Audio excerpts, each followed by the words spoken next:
Hello, Alasdair. Hello, Sam. In your room again. In my room, recording at home. Oh, what a little treat. We've got some soft furnishings we sit on together. We can look each other in the eye. We're about 3 inches away from each other's face. So close. Once again, we've had a big stinky pizza right before we sort of breathe all over each other. That's the tradition. For anyone who's deep in the Wholala lore, every so often me and Al to do in-person recordings, and there's been more than once that we've had a big stinky garlicky pizza. But now it's really nice we're actually here. Yeah, we're here. How are you? Lovely. Yeah, Thank good. you. I'm thinking just now you've got a lovely haircut as well. I got it cut yesterday. Thank you. I need to get mine cut, as you can see. I don't think yours looks bad. Didn't look too long. I'd say it look bad. Oh, Queen. Well, hello, dear listener. Hello, dear listener. Hello. Oh, welcome back to another review of, well, not really a review, a discussion about, we wouldn't call ourselves reviewers. We're not reviewers. We wouldn't go that far. No. Welcome to another discussion about a live Doctor Who episode that was actually just on TV. It was only just on TV. I love doing these. I feel like there's a little bit more fire within us when we're talking about live ones. We're like, right, okay, we're going to go all guns blazing. Yes. This episode, as of time recording, we're recording this on Sunday nights. The episode came out midnight Friday to Saturday, so less than 48 hours ago. This is I've watched this episode 3 times. Yeah, I have seen it twice. Mm-hmm. I've really, really enjoyed it. I mean, not to get into the details of it, I just thought it was very solid, really good, fairly uncontroversial Who. Yeah, me too. I feel like it's very. I like that the show is being pushed in different directions. I like we're trying new things, but I also love a good old episode of Doctor Who. You know what I mean? Like, I love just a good episode. I love a good old episode. I love an old episode, and I feel like having a homey writer like Stephen Moffat, someone who we all know and love, we're very comfortable with, come back to the helm for writing an episode. I think that I've completely lost my train of thought, but I loved it. I think at this point it's just refreshing because this is the first non-Russell episode we've had since I believe October 2022. Yeah. So yeah. I mean, I'm actually so excited just for the sheer variety of having someone different write a story. I think is great, and I think you can, and it's interesting that you pay attention so much more to the words that are said, the story, because you're like, okay, I'm so aware this is a different writer. Yeah. I wish we'd almost had that more often, like a loosening of the reins, I think. I feel so. I obviously, as a kid, when I was watching Doctor Who, I wasn't paying attention to the different narrative styles that different writers bring in. But even then, as I was growing up, it wasn't something I particularly picked up on. But I think now, not just because of the podcast, but because of sort of where we are and how we consume media, it's very, very clear when someone with a complete different direction comes to the helm of the episode. And I mean, a Stephen Moffat episode will always be a Stephen Moffat episode, Absolutely. There's so many Moffatisms in this. I've said this as well. I was so excited going in because I really feel that Stephen Moffat understands the character of the Doctor maybe better than anyone else. Like the way he speaks about it, at least the way he articulates who the character of the Doctor is and what almost his rules are for the things you must and must not do and the things you need to honour. I feel I am always very content with a story because wherever he pushes it, I feel like it's always very true to the essence of Doctor Who, the history, the character of the Doctor. And so, yeah, I love it. Yeah. I love it. No, I really love it too. I feel like we were speaking about this before we started recording. The perfect sort of combination of writers for Doctor Who is Russell steering the overall ship of the narrative for the season and then having different writers pop up within I feel like Russell with great bookending, beginning and end of the season, and then having different writers come in for the middle bits, like you said, for the variety and also the different perspectives and stuff. That's when you get Who in a bottle. That's when it's really, really good. I think that seems to work as an outside observer, that seems to work. Having Russell provide an overall vision, I think, for the show and being a spokesperson for the show and creating that emotional current, not a thing, that runs through it. And then Stephen Moffat, almost when he's given time to really focus on very strong individual stories, they seem to really shine. That's the thing. We haven't had a dud episode this series at all. No. Of the 4, because I'd say the 4, including Ruby Road. I don't think we've certainly not had a dud episode. The thing is, listen, we've reviewed 80 episodes of Doctor Who at this point, and trust, we've had a few duds in there, and we know what a dud looks like. And episodes have been controversial Yes, absolutely. And I think like shamelessly controversial. Listening to the way that Russell T Davies talked about the direction he's taking Who in, there was an interview that was in The Verge, and he seems to like enjoy almost creating a little bit of chaos. I Yeah. think there's a sense as well where he's like, look, what you need to understand is that actually Doctor Who fans love the discourse. They're no happier They do. than when they're having a debate, than when they're having a little barney about Yeah. what should and shouldn't be in Doctor Who and what's allowed and what's not and how much they hated or loved the episode. But that's gone on forever. That's gone on since Classic Who. Like, I've spoken to so many people who grew up watching Classic Who in the same way that we grew up watching New Who. And the same things happen. Oh, this Doctor is like this Doctor, and the Doctor would never do that, and that storyline wouldn't do this, and they've forgotten that. Like, it's always happened. But the thing I'm so grateful for with this era is that discussions about Doctor Who are back. Like, I know that Doctor Who Twitter existed before I got onto it. And I know that I came onto it late. I came onto it not long before we started Wholala. But at least in my life, coming up with theories and like being like, oh, I love this, or I didn't love that. Oh, what do you think? What about this?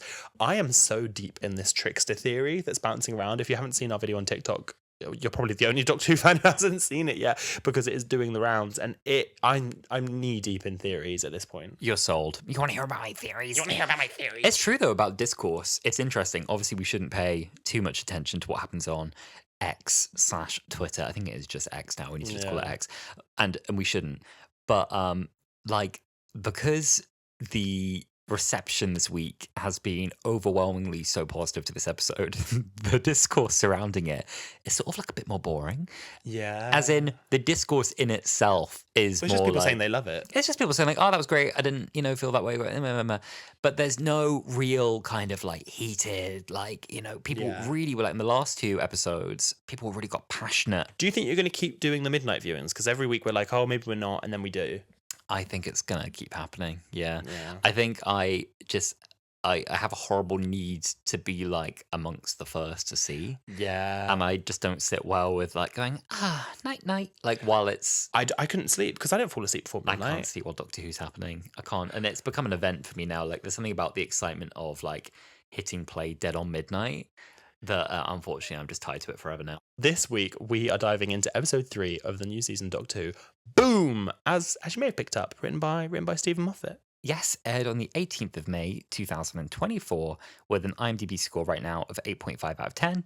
As of recording, that is less than 48 hours. Mere 2 days ago. Not even 2 days. That. I was out for drinks this Friday and I got home a little, not like masses later. I think I got home about like 20 to 1. So the episode was like just finishing. Yeah. But you text me about 9 minutes in being like, oh, is that the new companion? And I was like, Yeah. stop saying that! Because I didn't want to know anything. I texted, is that the new companion? And I was like, spoilers! Spoilers! I didn't know you were out. I'm really sorry. No, it's okay. I didn't tell you. Well, look, speaking of spoilers, as anyone who has listened to an episode of Wholala before knows, we always recommend please just go and watch the episode. It's on iPlayer. It's on Disney Plus, wherever you are in the country. It is available in Northern Ireland. Yay! I don't know if you saw, we had a tweet because we heard, I think it was maybe around the 60th. In Northern Ireland, I think they couldn't get the episodes, but we've since been corrected, so thank you for reaching out. I love as well that someone did reach out from Northern Ireland and was like, boys, we've got it. And I was like, yes, they've got it. Can we give a shout out to some of our international listeners really quick? Because we have the stats. Yeah. Oh my God. Let's get the stat. Let's whip it up, baby. Thank you also for the listens last week. We, as anyone listens to those as well, we did a double episode drop for the new season, and y'all listen. So thank you. Y'all ate it up, and we really appreciate that. Yeah, it was our biggest ever episode. Yeah. It was our biggest ever drop. Yeah. And we really appreciate that. So, only 2/3 of our listeners are from the UK. How funny is that? I know. So we'd like to give a special hello to the US of A. Howdy, y'all. Howdy, y'all. Australia. G'day, mate. G'day. Hello to Germany. Guten Tag. Guten Tag. Hello to Canada. Bonjour. Oh, yeah. Bonjour. I was going to go like, ooh, aye. Hello to Ireland. Top of the morning. Hello. No, this is just going to get worse. Hello to Sweden. Oh, I can only do tricks. It's like, we like to talk in Sweden. In Sweden, we do not have hands. New Zealand? And then New Zealand comes under that. New Zealand. What did I say? Is it New Zealand? Oh, the Kiwis. Kiwis. Hey, Kiwis. Hello. Hello, international listeners. Hello. Thank you so much for listening to Wholala. We do appreciate having you with us, especially on these new episodes such as this. Yes. Now, as we always say, if you want to watch the episode, just jump on iPlayer, jump to Disney Plus. It's available to watch. But if you want a quick recap of the story, then here it is. In the midst of a devastating war on the planet Castarian 3, a soldier called John Francis Vater has been blinded. Vater is found by a Vanguard ambulance, which decides his injury is unacceptable and kills him. His scream alerts the Doctor and Ruby, who've just landed in the TARDIS. The Doctor runs to his aid and unknowingly steps foot on a landmine, stopping him in his tracks. Singing the Skyboat song to calm himself down, he asks Ruby to try and find something heavy so he can balance his weight and place his other foot on the ground. She finds what she thinks is an urn, but the Doctor tells her it's actually the compressed body of Vater. Ruby approaches the Doctor, despite him warning her to stay away, and hands him the body to balance his weight. After reading his name on the canister, an AI hologram of Vater appears. His daughter, Splice, has been tracking him, and upon hearing his voice, runs towards them, thinking her dad is near. Ruby stops her just before they collide with the Doctor.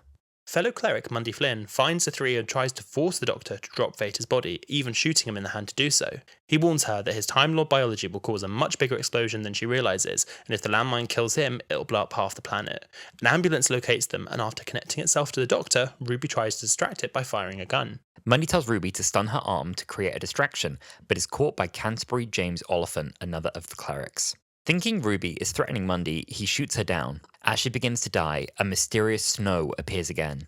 The Doctor tells AI Vater to connect to the ambulance to find proof that their enemy doesn't exist, and that the Vanguard Company are using the war to sell weapons. This triggers a failsafe, and Vater's AI is deleted. As all hope seems lost, the landmine starts its final countdown to explode, and everyone prepares themselves for the blast. At the last moment, however, the countdown is stopped with a kiss-kiss as the AI Vater takes over the Vanguard systems, stopping the landmine and reviving Ruby. The Doctor and Ruby leave Spice in the care of Mundy and head off for their next adventure as a single solitary snowflake falls behind them. It's quite hard to say the names in this one, isn't it? Mundy, Villigard, Splice, Vater. I'm pretty sure there's a character in Genesis of the Daleks called Vater as well, or Is something. there? Or it sounds very similar because every time I was reading there that, might be. I think there might be. Yeah. Well, look, before we dive into our thoughts, we reached out to you on our, I'm just going to say it now, X account. They've changed the domain name. It's X. I was just a bit sick. I was just a bit sick of my mouth. But listen, we respect chosen names here, so we'll call it X. And we wanted to see. I laugh, but we do. I laugh, but we do. And we want to see what you thought of the episode. So here's what some of you had to say. William said, it was great. Best episode of the season so far. Nick Sometimes Draws says, I was so gripped throughout that I only realised at the end, bar the last bit, the entire episode after the titles is one long scene. Could have been a play. And it was so nice to have an RTD Moffat cocktail again. What a Harvey Wall banger. Jack says, after a rewatch, I think this would be one of Ncuti's most memorable performances at the end of 15's era. A stunning performance. I also audibly gasped at Ruby getting shot. I can't remember the last time I loved a companion this much so early into their journey. I adore Ruby. I so agree. I so agree. Literally. Who Said What said, oh, that's a hard one. Who Said What? They're at Who Said What. Who Said What said, loved it. Suspenseful from the get-go. Simple, straightforward, not unlike your handle, with no running around. Very midnight and lots of Moffat era references. Can Chibnall do one now? You know what?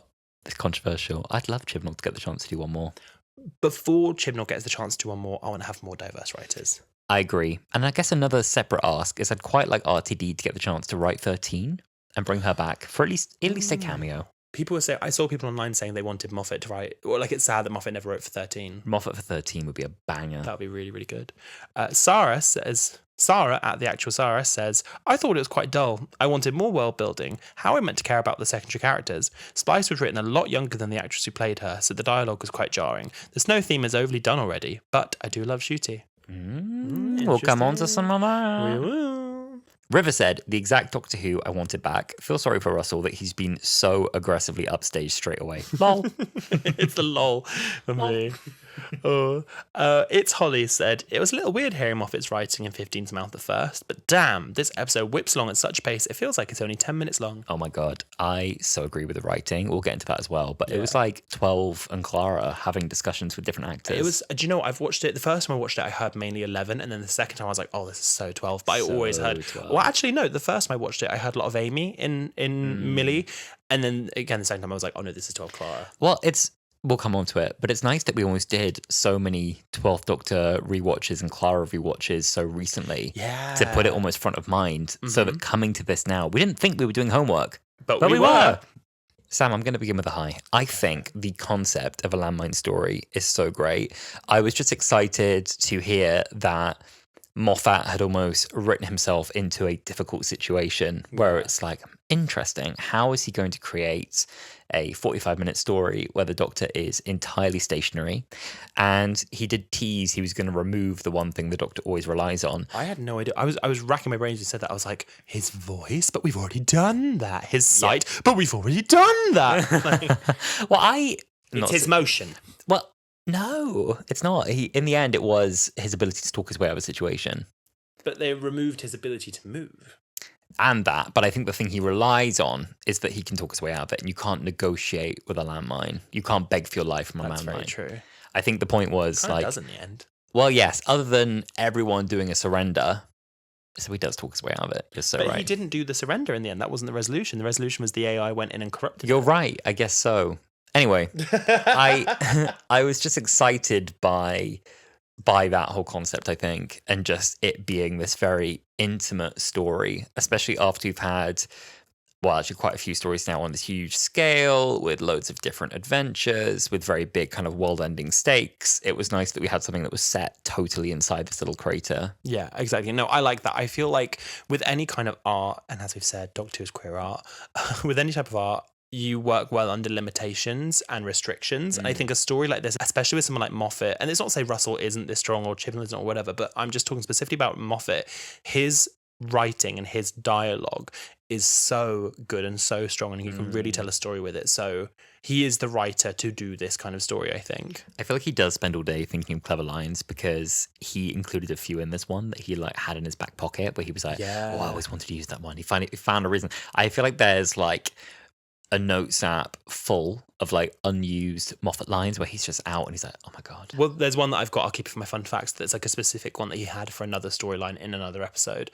And as I'm sure that happened with loads of different ones. And you'll have to stay tuned to find out what that was. Yeah, stay tuned to the end. But I liked that part of the escape relied on him managing his own emotions, because he can't really lie to a landmine about that. He had to bring his adrenaline low. He had to keep his body very still. He had to physically calm himself. Yeah. He had to force himself not to react when his best friend and companion dies in front of him. Yeah. And I kind of just love that tension. My only maybe suggestion for how they could have improved the landmine would be to make that gap a little bit bigger at the very start of the story, to give it a few more times it could edge forward. Maybe it edges up a bit more when Ruby dies. Maybe it edges up a bit more as he wobbles. There could have been a few little tense moments like that, because the one time that he does adjust when he catches Vata's body and it keeps going up for a few seconds afterwards and it looks like it's not going to stop. That was so tense. I know. There were definite moments of tension on this, and I agree with you. I think that it would have been interesting, because I also feel like at the very, very beginning, he is so still. Like he doesn't even like turn his eye to look at Ruby. He just looks straight ahead. And by the end, he's waving at Splice and he's like moving about a bit, right when you'd think you shouldn't move at all. So I agree that I think that it would have been good to maybe see like it build up a bit, like up and up and up, until at the very end he literally had to stay motionless. Like you could only move so much maybe at the beginning, and then when Ruby does sort of die, he like can't move. Like I like we'll talk about, I think maybe Ncuti's acting in a moment, but when he sees her die and he can't, he just lets out like a I can't imitate that noise. The noise he did will be etched in my mind forever. Yeah. But the tension was built beautifully, like Ruby creeping forward and the dialogue they had there, and just her footsteps on the gravel and the close up of that happening. The lights going up, as I said, after the initial weight shift happens. The countdown at the end where it's like, look, whether or not you manage to stay still, there's a timer. It'll go off either way. And even all the instances where he's trying to convince the soldiers not to do something stupid, and he's having to remain perfectly still and perfectly calm, but he's like, please stop shooting my arm. I'm going to die and you will die. This is the thing, when you realize that it's not just about him trying to stop himself dying, it's that everyone else is going to die too. I'm like, oh, the tension. And like I can't scan around this anymore. I've got to talk about Ncuti for a minute. I can't scan around anymore. I just have a note that says Ncuiti's performance is fucking stellar. This is a great episode for Ncuti and Millie, Doctor and Ruby. It's really great for between the two of them, and we'll get into that. But specifically, Ncuiti's acting as the Doctor. One thing I've seen online a lot when talking about Ncuti's performance as the Doctor is that very clearly this is 15 after 14. And this is the Doctor really for the first time where they never really have their guard up and they are openly feeling the feelings that they are feeling in that moment. So when he's on the landmine, he's crying. He's softly crying because he's realizing I might die right now. And what I believe anyway, more so he's like, I know what will happen when I explode and it will kill Ruby and I brought Ruby here.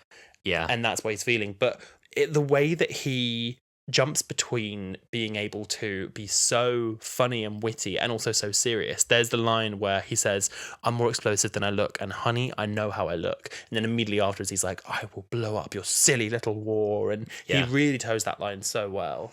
I love, he's got that really, really fabulous range. And that came through in the, do you get it? Do you get it? And it's like the desperate, do you get it? Get it? Like, please answer me, Ruby. Do you get this?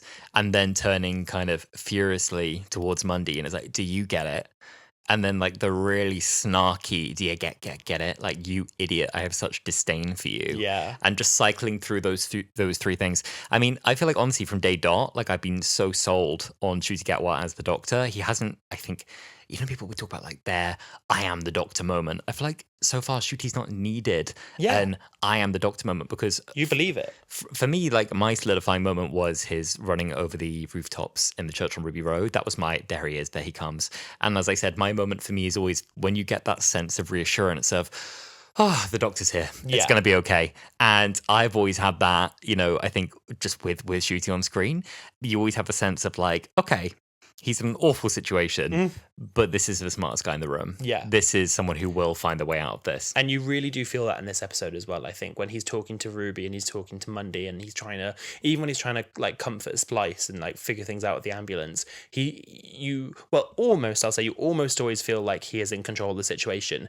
And the times where he doesn't feel in control, at least I felt so connected to this version of the Doctor in ways that I've not necessarily felt with other Doctors, where the ambulance is coming and he can't do anything and he just closes his eyes and he's like, please go away, please. And then when Mundy's coming and she's like, do you like show me that you understand, show me your comprehension, and he's just like closing his eyes and breathing in and trying to calm his body because like he says, if his adrenaline spikes it'll set off the landmine. And he's just trying to calm himself down, and you can tell he's not in control of the situation there, but that's as equally gripping. Absolutely that. I felt like it was such a convincing performance when he's like, I just got to push it down.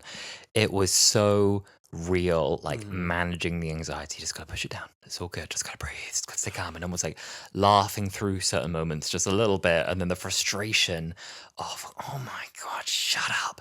Now is not the moment. You know, they're like, I don't need to manage you on top of everything else. You know, like you really felt it. One thing that I absolutely love, and this is just like a little Doctor Who, you lot listening, you lot got this. When he's trying to think things through to calm himself down, and the thing that he's referencing is the day you stole the moon and the president's wife. As I'm sure half of Doctor Who Twitter has known, that was a reference to a Moffat era episode. I believe it was The Magician's Apprentice, when Missy is talking to Clara and she said she cares for the Doctor. And Clara says to her, well, when did you ever start caring for the Doctor? And she goes, the day he stole the moon and the president's wife. And when the Doctor in this episode is trying to calm himself down, he says, when she said to you, young man. And what he's using as a memory to calm himself down is the day that Missy started caring for him. And I just think that is such, it means nothing in the sake of this episode. If you're not a Doctor Who fan, or if you're watching this for the first time, that won't matter.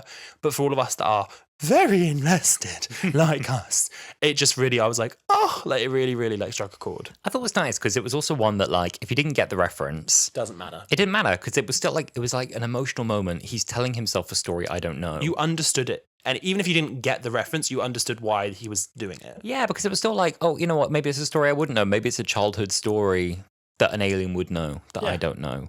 And that's how he's calming himself down. It was clear what he was doing, and it was lovely. So let me also say, Ruby, I first of all just want to say, I feel like I'm going to be so devastated when she's not our full-time companion anymore.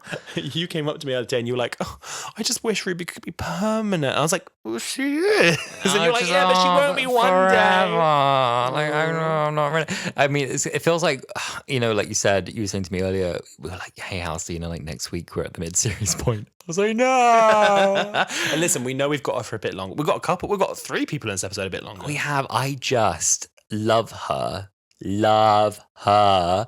so much, like, I mean, like that comment earlier, I think Jack said, of just like, so attached to her already this early in the story. Protect her at all costs. Protect her at all costs is so how I feel about her. I really, really I want to protect her with everything I have. I just think she's wonderful. And I think everything she delivers, I so much believe in and love this character. And Millie Gibson as well off screen, I think I really, really love. And so I'm just like, no, like, please never leave. That interview. So how are you feeling today, Ncuti? I'm feeling great. I'm feeling great. I'm having a great day today. How about you? I feel great that you're feeling great. And well, that's great. I am super pleased to hear that. Yeah. I just think that's so funny. You can tell that like there's a very genuine love between the actors, but that chemistry really like fizzles through onto the screen. And I hope they can capture that in the next series as well. I'm sure. I have no doubt. One thing that's interesting, and this isn't so much about Ruby, is you actually said this to me earlier today, that because they filmed basically 1 and 2 back to back, they won't have had any audience feedback between filming the seasons. So when they keep an ear to the ground, I feel like you kind of adapt things with any TV show once you hear about the audience. So it's interesting to know that whatever we get in series 2 will be completely unfiltered what was planned for the Doctor. Yeah, there'll be, I guess, tweaks and changes now, but in terms of like, they've shot all of it while it's still due to come out on air, so there won't be a lot of room to pivot in hugely significant ways. It'll be like pickups, and I guess in post-production it will change. But yeah, I mean, the stories are written and locked in. Yeah. But yeah, Millie was amazing as Ruby in this. I feel like, and I think I've seen some other people say as well, that it's a little bit of a shame. Not a shame. I think the dramatic death was necessary. I know people might not agree with this. I was laughing when she got shot, when they had the slow-mo fall. I wasn't. When she had the slow-mo fall down the hill, I was like, oh my God, Ruby. And then she kept falling in slow-mo and kept falling in slow-mo. I was like, this is a little bit funny. I was just like, oh, no. Like, I was absolutely horrified. I was not laughing. I was like, no, my God. Watched it with you. I was honestly in so much pain watching her go down. Like, just seeing that guy come over her shoulder. And I was like, yeah. I know. As soon as that happened, when Mundy was like, "You shoot me, go on. I've put it on stun. It's fine." But then you see the other guy come behind her and put his gun to Ruby. I was like, "This is not good." I was devastated. I did not like it. And then it was that then she lands, and then she's in that horrible shock, and then the ambulance finds her, and then the ambulance won't treat her, and then the snow starts falling, and then she's begging to know, who is my next of kin? Like, she's realizing I might never get the answer to that. And it's like, if nothing else in this moment, if this is it, like, just tell me where I'm from. Like, I just want to know that. It's like and I love that they were true to that as well as the core of her character. Beyond everything else, her core drive, she just wants to know where she's from. She wants to know who she is. Yeah, no, exactly. It was a really that performance when she was dying was really great. But for me, the best of Ruby Sunday in this episode was the scene where she needs to give the Doctor the body to balance himself. So agree. Such good dialogue. It's very, like you said, very 12 Clara coded when he says like, "Ruby, I forbid this," and she's like, "Good luck with that." I loved it. Some people were saying for this one they felt that Ruby had a more three-dimensional character, or at least that they fleshed out her character a bit more for this one. Yeah. I felt so much Clara channeled through her for this, which I really have no issue with because, as you know, like, I'm such a fan, we're such fans of the 12 Clara relationship, and we like a companion who can come and meet the Doctor at his level. I wish that we on Wholala have a series where we go through like previous Doctors and companions, and we got slated because we did a 12th Doctor episode and we were a bit like, oh, not our favourite, oh, this. And then since then we've done a lot of rewatches of 12 and we're like, oh, they're good. Oh, damn, like these are excellent. So we've corrected ourselves. I think we gave a very fair review, but some people didn't. I'd be interested to see how our thoughts have changed. Anyway, yes. I digress. The Clara-coded lines I picked up. Tell me what you're not telling me. Yeah, very Clara-coded. Yeah, good luck with that. Very Clara-coded. Best not to worry then. Felt very, almost Clara just kind of staring danger in the face and saying, all right, well, let's see. And no argument, Doctor. Blood pressure. Yeah, I feel like the thing with Clara is that she got to know the Doctor so well that like she would know something like that. And obviously that's coming off a reference because he'd said before, like, I have to keep my blood pressure down. But I felt like I can imagine him not having had to tell Clara that. Clara being like, come on, Doctor, blood pressure. Like, it felt very that. And I think there was a lovely scene as well with, right after that, him forgiving her tearfully for being so stupid. Sort of saying like, look, if we don't make this, I forgive you in advance. If we don't, I'm going to be cross with you for a very, very long time. And she's like, well, not that long. You're standing on a landmine. That was really funny. That was really, really good. And I like that it came back to that duty of care theme a bit that we had so thoroughly explored that 12 felt very strongly that he owes this duty of care to Clara. And she says, no, I never asked for that. And he's like, you didn't have to. Like, that is the relationship. You come in the TARDIS with me. I need to get you home safe. That's the deal. Yeah. So, and that's why he goes to such extremes to save her. But it's nice that it came through, I think, again in this, that is how he sees his responsibility, I think, to Ruby. Yeah. I mean, it's true with any of the companions. You always see the Doctor, especially with 12 and Clara, talking about I have a duty of care, I have a duty of care. But it's nice that that's something that follows through in this. And I'm interested to see sort of how far Millie, I know we're getting quite a Doctor Light episode coming up, so I'm excited to see how far Millie's character will go in that sort of like the cursed role of a companion to either say, right, I've traveled with you enough, this is dangerous and I want to go home, or say, I want to become like you. Like, I'm going to be like, I'm interested to see which direction they push Ruby in that, especially when we get the new companion next series as well. I'm very interested to see what it is that, keeps Ruby on Earth in future or in the ground. We'll see. But hopefully the first. Hopefully the first. So I've got a little low to start with. I've got lots more highs, but I thought I'll pepper in a little low. I wasn't sold on the character and the characterization of Splice Veta. Okay. I feel like my issue with it is that sometimes she was incredibly mature. Like at the end when she was like, oh, he's not gone, he's just dead, but like he'll always be with me. Both in like the sort of spiritual and physical. Like I've got his little flesh stick here with a video of him and I can talk to him whenever I want. Lucky you. Lucky you. But then also she was acting, I don't know whether they needed to maybe cast someone a bit younger or what, but she's like, Daddy, where's my daddy? I heard Daddy's voice. And then when like the very clear hologram AI thing is in front of the landmine, she's like, that's Daddy, and like runs down and Ruby has to be glowing like, blue. Yeah, Suddenly literally. appeared. Like little like lines all the way down him. Yeah, it looks like a hologram weeping angel, bitch. And she's like, oh, that's my dad.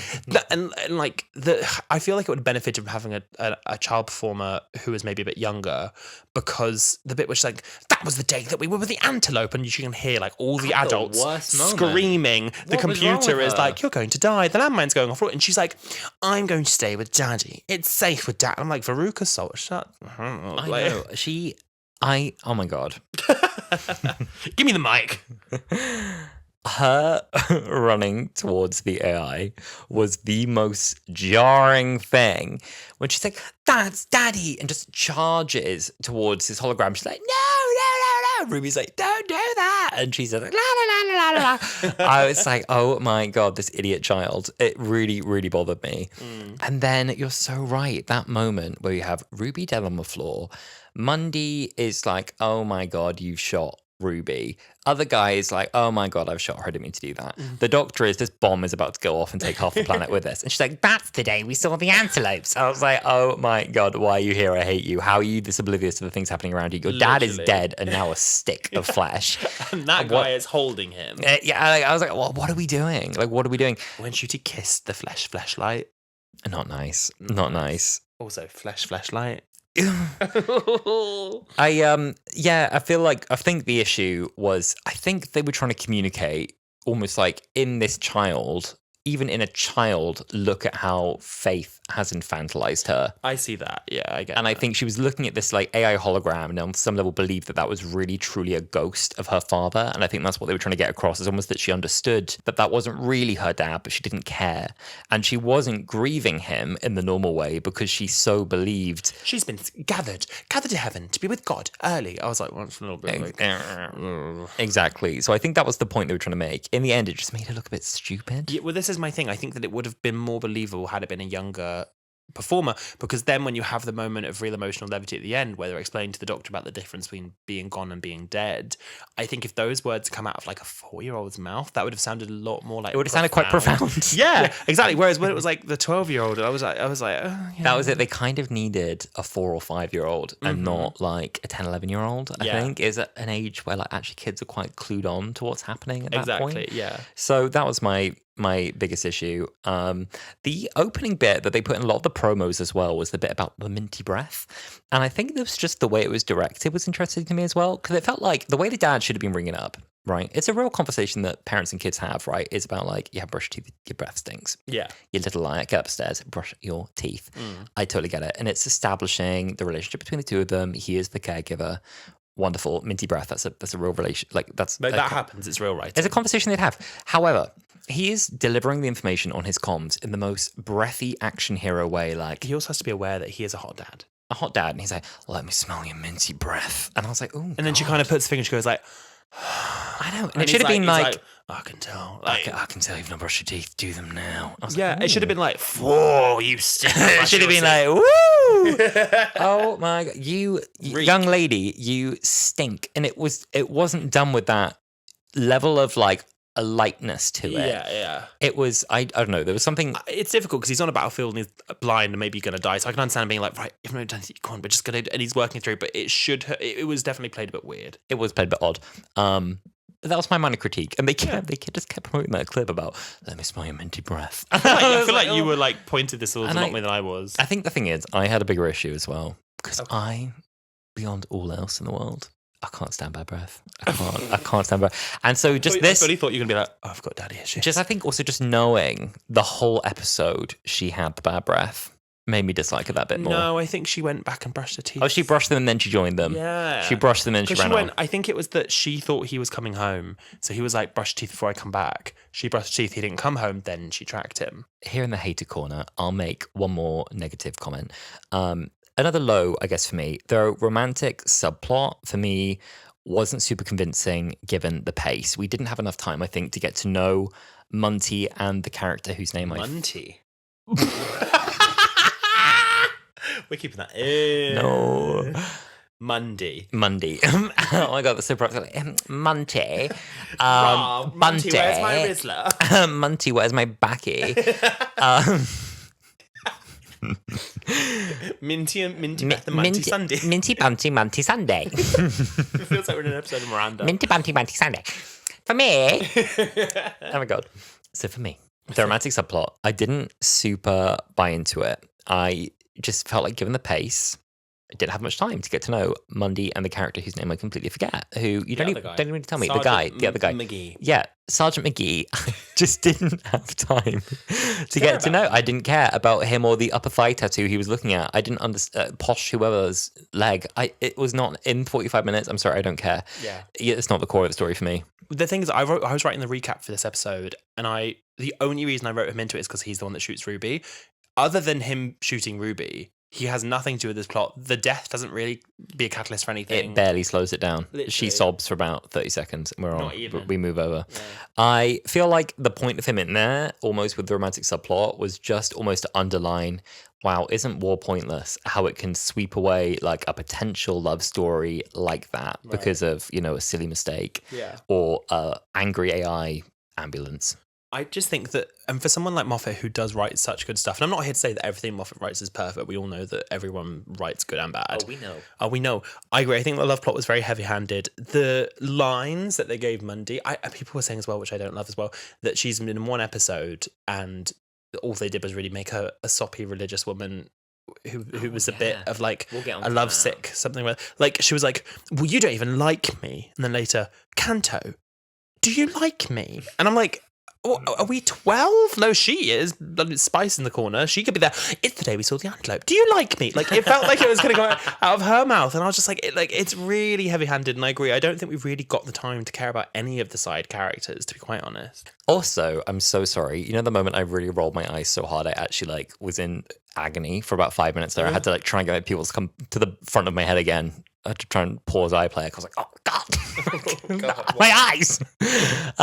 His final message, his like, oh, Canto, yeah. He's like, well, but then this message is for my designated favorite person. I was like, oh, fine. Shut up. And it was like, hi, I've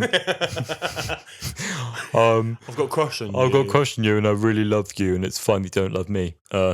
Sorry, I'm dead now. Bye. I was like, at some point, I guess on at some early stage, the ambulances were roaming around and they were all recording their final messages, and where they should have been going hey, for my loved ones, family, friends, just want to say, delete my browser history. Yeah, don't be sad that it's over, be happy it happened. He's like, I really love you, and yeah. I was like, okay, bye. Just I don't know what that. Yeah, I mean, he didn't really. I feel offer a whole lot of affection. Nope. That was palpable. there beyond the child saying, he likes you. Oh God, yeah. Stop it. No, he does. Do Yeah. you? Yeah. I don't care. I feel like when you compare, and it's not fun to compare, like, oh, well, this wasn't as good as that. But when you compare that to like Oswald's first entry, and there's a whole thing with. Do you mind if I pivot to a different point? Yeah, go on. Pivot from that. It's a high for me, this one. It's Varada Sethu's performance in the episode, because I think her performance is great, even though I don't particularly like her character. And I don't think we're meant to like her characters. No. That's fine. Like we said, I think that she's kind of been blinded by religion. Yeah. And she's blinded by schoolgirl. He likes me. And maybe, no. And I think that it didn't give her much room to stretch. No, it did not. So I'm glad that we're getting her back. And it's been confirmed that she is coming back. It will be connected to this, but she's not playing the same character, which I'm grateful for. There's a conversation about whether or not it's a Clara Oswald situation where they booked her for the gig and then said, oh, we're going to write in a clever prelude to her character. Or is it like a Freema Rajaman gig where she was cast in a different role, they liked her, they brought her back? I think they're trying to sort of backlog and say, oh, no, it's all connected, it's this, that's the other. I think what they really did was they filmed the episode with her, went, she's really good. And then when the companion thing came out, she probably went up for it and they were like, oh, she was really good then. Let's figure out a way to tie it together. The reason I suspect that's the case is that I don't understand why, knowing she would have been a companion, it was such a subtle introduction, first of all. But there was a point where I was like, I think that's the new companion. Yeah, we were like, I don't think it. And it wasn't just us. We were like, is it? I don't know, because he's got a completely different hairstyle, and obviously. I had a real moment, and I was like, I hope I'm not like getting this badly wrong. I was like, I think that's the new companion. And I went on Twitter and I was searching no one was really saying new companion, and I didn't see it. And I was like, what? And then at the end, people were like, oh, I thought it was her because she showed up in the credits. So I was like, interesting. And maybe that is just what they did. They wanted a subtle introduction. They didn't want to confuse the story too much. Maybe, but when you compare it to Clara, when you already knew that her theme is in her first episode. Yeah, and when you already knew that Jenna had been cast in the role, and when the episode opens with the like, and it's Oswin. I remember we've talked about it on the episode. You're like, that's her. That's her early. Yeah. And I think that was an opportunity for a bit of a double gag. Like, oh, they're doing it again. It's really interesting to me that they chose to make her first introduction playing very well, quite an unreasonable and unlikable character. She's religious in that she's quite a fundamentalist. Yeah. She's quite like a firm believer. She kind of follows a certain dogma. It's the bit where she's like, "You're holding the remains of a." Yeah, she's like, you're holding the sacred remains of the clerical. Drop them now, and it's like, oh, you're so indoctrinated into this. Exactly that. And they're explaining why that's not possible. Yeah. And she continues to shoot at his hand, and it's like she's got this like, she's almost a bit authoritarian, isn't she? She's almost them's the rules. Exactly, them's the rules energy, and it's so not the Doctor's vibe that. It's like, how is this going to translate into a companion relationship? Because even if this is a descendant of her future character or a parallel of her future character, right now, there's not a lot there giving companion energy. It's a bit like people were saying, I think it was in Into the Dalek, there was a companion that was similar to her, where she was a soldier. I can't remember her name. I think her brother had just died, and she was on this mission with the Doctor and Clara, not really wanting to be there, but ending up sort of showing the elements of what a good companion can be. And by the end of it, you're really like, oh, I actually really like you, even though you started cold. And I feel like maybe the thing that we were meant to feel through the storyline for that was that she's really close to the kid, and she's like a maternal role to the kid, and we're meant to be like, oh, look, she's gonna look after the kid. I don't care about the kid, so that doesn't really that doesn't help me. But maybe that's just me. So in summary, I think her performance was really great. I'm excited to see her again because I'm excited to see her in, to be honest, in a fun role. I think Doctor Who's best when it's fun, and the Doctor and Ruby are so fun together. Like when the TARDIS lands and the Doctor's like, Ruby, we need help. And Ruby's like, give me a minute. She's so funny. Yeah. I'm like, hold on. And then she takes like a full minute to like lock up properly. The bit that we were all screaming at that was going around Twitter, so easy to miss, is that moment where they've seen the dinosaurs and the Doctor holds the door open for her back into the TARDIS, and she goes through and she just goes, thank you. Thank you. Thank you. It's like really like stranger on the street just held the door open for me. Thank you. Yeah, it's really funny. So funny. As if like, thanks for the dinosaurs. Thank you. Right, let's move on to, can I just do a really quick high on the scare factor now that Moffat's back? So I was talking before about where are we going to get the scary moments in Doctor Who from this season? Because I didn't see it coming up in the trailer. And Sharp scratch, scary. Scary. And that, again, nightmare fuel, putting myself in my childhood. If Mind. you were a 7-year-old watching this and this was your first series Doctor Who, injury detected, sharp scratch. Like anytime I hurt, like Moffat does this, where like scared of the dark, scared of blinking, scared of whatever. Like if I scraped my knee, I'd be so scared of the ambulance coming around. You're injured now. You're injured now, being like injury detected, sharp scratch. Yeah, and it might just end you. Horrible. Yeah. So the tension was there, but the scare factor, I think, separately was really good. So the mines migrating, I thought was quite a scary idea. These invisible mines can be anywhere. Yeah. The ambulances themselves being a threat. You don't want the ambulance to find you with its big bright light in the distance. You don't want to be found by the ambulance. That's scary. And then Susan Twist, we can get into separately, but she was scary in this one. Her like dead, cold expression, the way that she spoke in this very gentle, soothing, almost like reading the train times kind of voice, like hostile AI detected. We'd like to extend our condolences in advance. Thoughts and prayers. Thoughts and prayers. And this very like dead, glassy stare and that really gentle wry smile, like just held gently, curling up at the edge of her lips. For me, it was when she was, because obviously she comes out a hologram at the end, but when her face is on the ambulance and the ambulance turns, she ever so slightly looks to the side and turns her face as if, I don't know if you noticed that, so like when it turns right, she'll ever so slightly turn and look to the right, and then it would look as if she's like going to look over her shoulder. Like it is really creepy. She's properly scary. So that was a high for me. Yeah. I've got a couple little highs that I'll just like ding through. For me, loved all the references to Moffat's previous era. As we mentioned, the Moon and the President's Wife. The Anglican clerks came back as well. They were from Flesh and Stone. They were also in Good Man Goes to War. Then I think a facet of them were in Time of the Doctor, which was the Church of the Silence. And also, as a thing, Valengard, I really liked. That was a reference to his first ever Doctor Who story, The Doctor Dance's Child, where the Doctor had said that he had destroyed the factories of Valengard and turned them into Banana Grove. And I just like that getting all these little Moffat things peppered in. Again, like you said, the way they do it so well, and the thing that I think is better than like the MCU, for example, is that if you don't get the references, I think you're not even meant to know their references to something if you're a casual viewer. Yeah. You don't need to know that he destroyed a Banana Grove in Valengard years and years ago. But for us, a Banana Grove. But for us annoying weirdos, we're watching it and we're like, this is amazing. This is amazing. You're so right. It doesn't do it in a way that you rely on the backstory to go, sorry, who's that? Sorry, what are they mentioning? Who's this?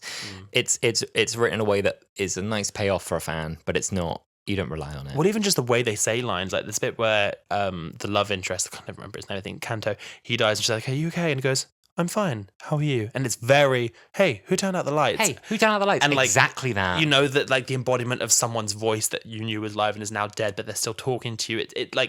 It's just references, but without it being like, oh, there's a reference. Mm-hmm. It's because he's doing it occasionally enough that he's also, I just feel like if you ran a good ship from 2010 to 2017, you're allowed to be self-referential. Listen, the fish fingers and custard was a heavy-handed one, but I loved it. That was heavy-handed. I didn't mind it. And also, I felt that all of that, for me, was almost like a nice point to go, listen, guys, it's been a little weird, this series, hasn't it? It's been a little strange. We've had the goblins, we've had the songs, we've had the Beatles, allegedly. I don't know who they were. We've had all these... But listen, it's still the same show. Fish fingers and custard. Fish fingers and custard. Let me hold your hand for a minute and say, this is the same man. This is the same Doctor. This is still your Blue Box show. If Ruby used the TARDIS phone and suddenly Matt Smith is on the other end, but she doesn't know who it is. Are you looking for someone else? It's like, Clara, it's me. And she's like, no, I don't think there's no Clara. Not Clara. Doctor. Yeah, no. So the overall themes, religion and war, I think, are the big ones that come out. Heavy, damn hitters. Mm-hmm. Nothing light this week, thank you very much.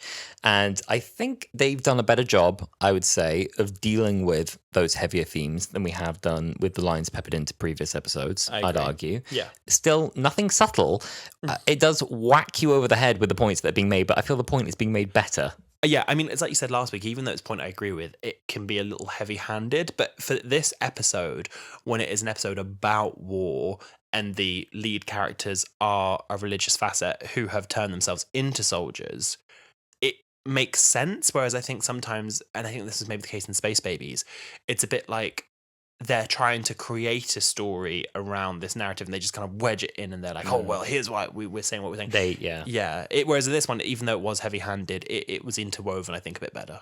You're right. You're so right. So the overall twist about the Castarians not existing... There's always a twist at the end. There's always a twist at the end. And I didn't see it coming. But you missed the look, because we were talking about this earlier, like there's quite a few little pepperings throughout the episode, is the fact that the Castarians aren't real. Like, they pepper that throughout the story, but I was watching with you too, and you were like, oh, I didn't catch that. I didn't catch that. I caught the lines, I just didn't put 2 and 2 together, and by 2 and 2, it was literally that easy, the maths. I didn't put 0 and 0 to get nothing. It was, it was like, oh, they're in the fog. Oh, we've checked the fog. They're not in the fog. I just didn't think, because there aren't any villains here. Because I thought, oh, there's a landmine. Whose landmine's that? It was their own landmine. I didn't think that far ahead. So on reflection, very obvious. And also I love that this means the whole fight was pointless. Even them declaring war on a planet, even them turning up there, even them saying, you are our enemy, was pointless. There was no one. I love the line the Doctor says when it's just him and Ruby right at the beginning, where he's saying about how beautiful the planet is and how it has these diamond sunsets and this and that. And he goes, but it's an empty planet. Like, why would you pick a fight here? Yeah, exactly. Why would you? Now, that, I think, was the part that really made me go, because it was really like, it came back. Did you get it? Did you get it? It comes back almost to that, the Dalek War, the Carls and the Thaleds. The Carleds and the Thals. Thank you. The Carleds and the Thals. That doesn't sound right. But they've been fighting a 1,000-year war. And, of course, actually, the first episode of Genesis of the Daleks with the first landmine reference in it. Harry, I've stepped on a landmine. Harry, I'm standing on a landmine. Right. But they... That's a rock under it. But they never discuss who started the war, why they're at war, why they hate each other. They don't even know. They just fight because they've always fought. It's the same with the Sontarans and the Rutans. I think it's like a 1,000-year war, but no one really knows who started. It's very like 1984, like we've always been at war type thing. Very The Doctor's Daughter as well. I was thinking that too. Right. And it's like, and same again, like we arrived 6 months. Sauce. They've only been there for 6 months. Yeah. They don't even know why they're at war. I love it. So great lines in this as well, just like straight fire. Life is cheap, patience are expensive, war is business, and business is booming. Oh! I love that with previous Doctors, I think especially with 13's character, they tried to sort of give the narrative of like, the system's broken, but we can fix it. Whereas with 15, he's like, no, the system is working perfectly. Yeah. We need to dismantle it. Yeah. It was, yeah. Some people were saying that this is what Kablam thought it was. I think there's a lot of episodes where they thought they were doing something. Really. The war speech about shattering their silly little battlefield was very good. The AI reconstruction of a dead person feels quite timely as well.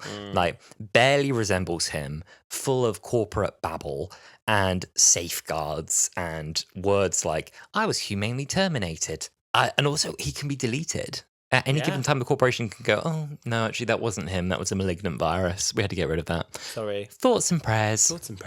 I loved that. And just like the ease with which they could just remove his consciousness. I love hearing Moffat talk about the thoughts and prayers thing, because he's basically saying that they're empty words. It's like, oh, my thoughts and prayers are with you. And it's like, okay, well, you could, give me financial aid. You could actually help me. You could give me time. You could do this.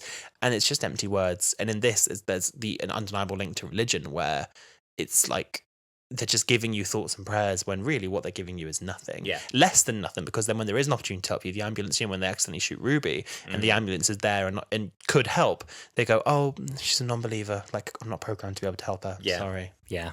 And we've talked about religion quite a lot, actually, quite recently, as part of... This has been falling into place. This is strange, isn't it? As part of the Satan Pit review, we did a discussion about religion there and like our backstories with religion. You're the son of... The son of a preacher man.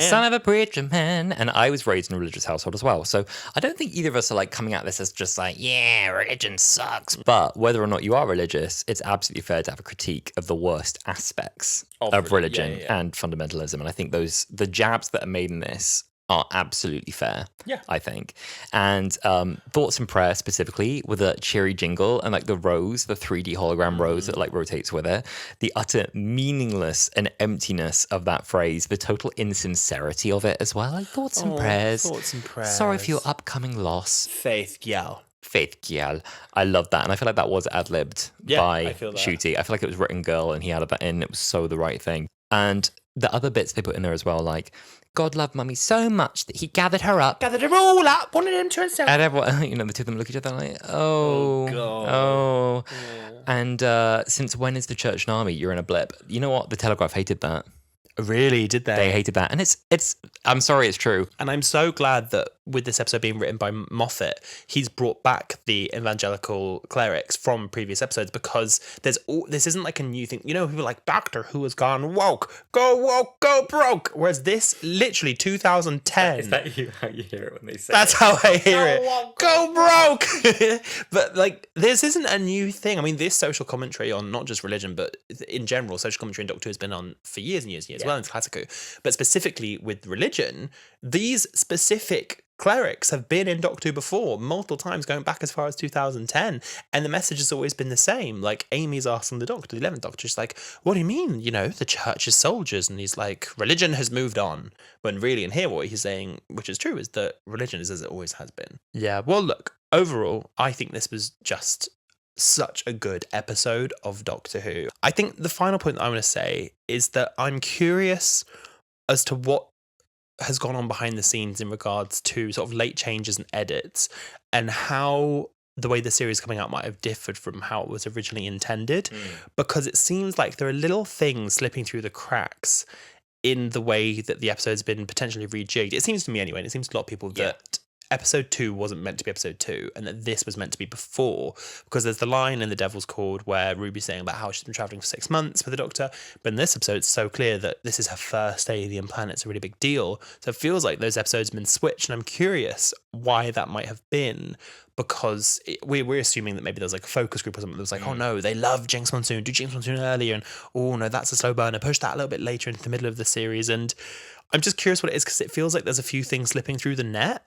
And I'm nosy. I want to know what's going on. I agree. There's things that feel like they would have been caught like in pickups. Yeah. That got through, like the push the button bit as well. Like apparently there was meant to be like push the button was meant to appear in that episode. Oh, well, that's like another example. Right. Yeah. And then he's like, once again, push the button. It's like, what do you mean once again? Yeah, literally. What do you mean? You haven't said it yet. But I want to be more like Josh Nez and give Josh Nez a little shout on the pod, even though Lord knows they don't need it. Josh Nez doesn't need this and keeps getting references. Yeah, I know. But their Twitter feed is something that I aspire to be, because I find that especially everything. They are, but especially running the podcast, I find myself being like overly critical, and not because, and you know me, listeners, I'm never like critical generally, but I find myself nitpicking at stuff, and they tweeted saying, I decided to just ignore the 6-month line for The Devil's Cord and go about my day. I've got beautiful bisexual men to think about. I don't have time to care about one line of a TV show. You know what? You ate that. You ate that. So I think we all need to be a little bit more like Josh, where it doesn't matter. Care less. Touch grass and care less. Anyway, welcome to episode 80 of Wholala.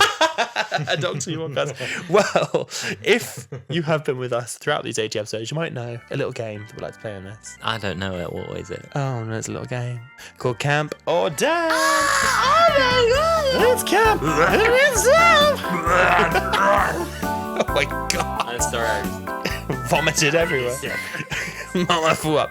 Well, for anyone who hasn't listened to episode of Wholala before, we like to talk about moments in an episode that were camp and some that were damp. Alasdair, are you ready to play? Oh, yeah, I'm a bit better now. Yeah, I'm good. I'm ready. Okay, Alasdair, Monday, Sunday, camp or damp? Monday, Sunday. Oh my God, what are they talking about? The bit where he's like, you should get married, I could laugh every day, or some of that. Funny, camp, incredibly camp, Monday, Very Sunday. Camp. The character being called Mundy, oh my God. Obviously, it's like almost private school, like Bunty. Munty, Bunty, Pudding and Pie. Munty, Bunty, Binty, and Sminty. Louisa. We're so sorry for any Munty Bunties, Minties or Louisas. Binty. Oh, Minty bread. Yeah, you know, I love when they like, when they do like bits, they pretend to be posh girls, and they just name wines and cheeses, and they're just like, oh, like Sauvignon. Please, Fabergé. Fabergé. No, seriously. But they start listing places like Rochester. No, seriously, Wensleydale. Like, God. All right, so Susan. I'm hiding the fun facts from you. Sorry. Right, I'm not looking. Susan twist again. I guess it's because they're running out of actors. Camp or damp? Is it what's camp? Then the I think excuse- Russell's reasoning for why Susan Twist keeps coming back. So if you missed this week, Russell said in the commentary that the reason that Susan Twist keeps coming back, he's like, genuinely, this is all it is. We just didn't, there weren't enough actors. We went to Equity and we said to Susan Twist, are you willing to just come back a few times, we'll have a laugh? And she was, and that's what it is. He's like, look, we know you noticed. It's clear that you noticed. You know we've noticed. It's fine. Just ignore it. Don't worry about it. Don't worry about it. It doesn't mean anything. It's fine. Camp. Camp. I love it.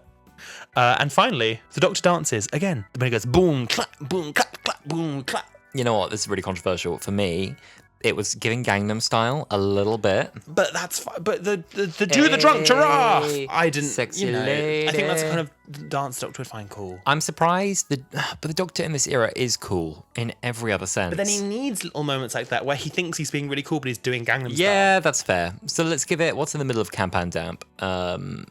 Camp or damp. It's Kada or It's Kadamp, I think. Kadamp. I hear it and I know.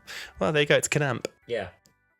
Now I have been fighting Alasdair to not look at my screen I keep scrolling because I've got some fun facts for him, and I'm going to close this because he's not allowed to look at them. So, Alasdair, do you want a couple of fun facts this episode? Yeah. I think you'll know them all anyway. I just want to keep teasing. So, you do know all of these, but I'm just going to tell you anyway. Tell me. I'm surprised.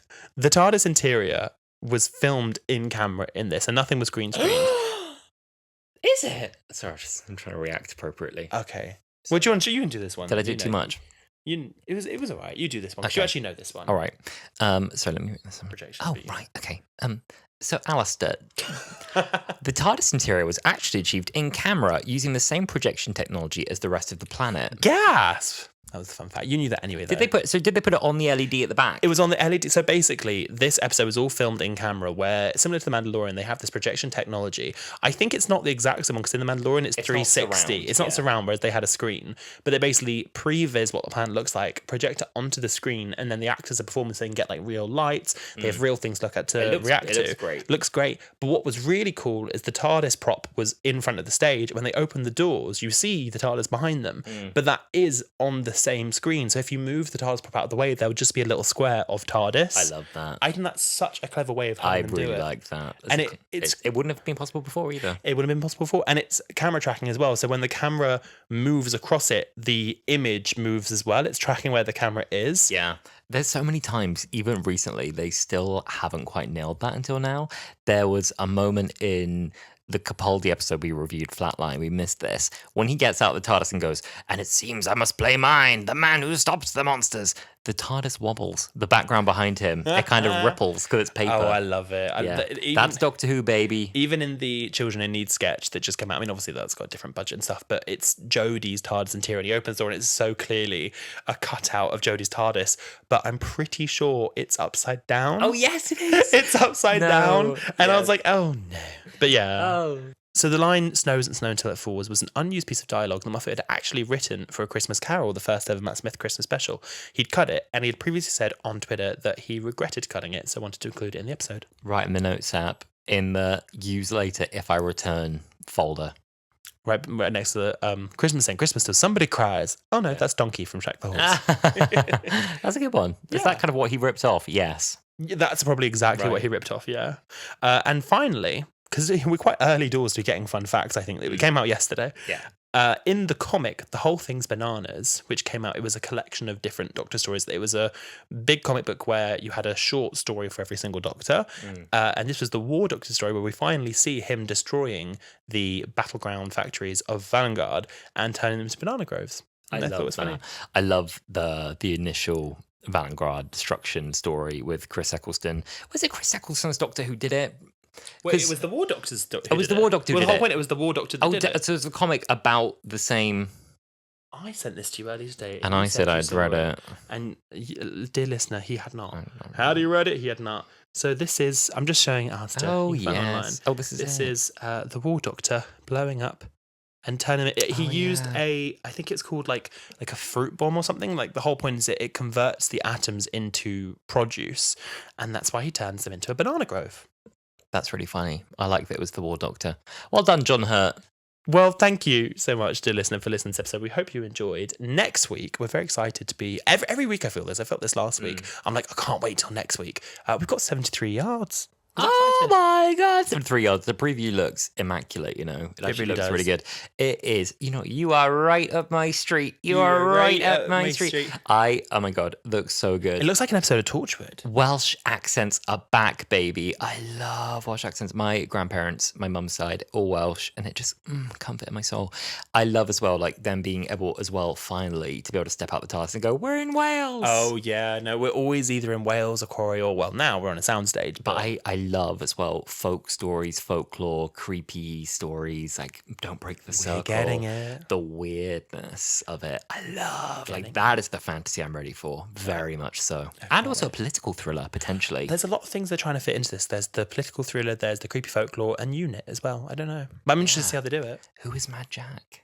Who is Mad Jack? Well, we'll find out next week when we cover 73 yards on Wholala. In the meantime, we would love to hear what you think about this latest episode. You can reach out to us on our X account, Twitter, Instagram, TikTok, and Threads, all of which are at Wholala Pod. And you can listen to old episodes of the podcast on our YouTube channel, also at Wholala Pod. Yes, you can. And if you'd like to support the podcast on our endeavour to become the #1 in the TV and film category, though we have quite a way to go till that, then you can rate us 5 stars. You can follow the pod as well. Just scroll up now. Just do it quickly. There you are, on your phone. Come on.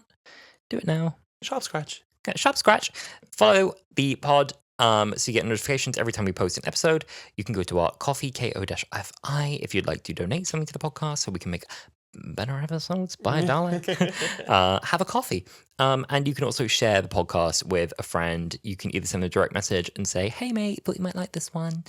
Hey, hun, these two are really funny. Hey, babe, these two made some weird takes this week. Your thoughts? ?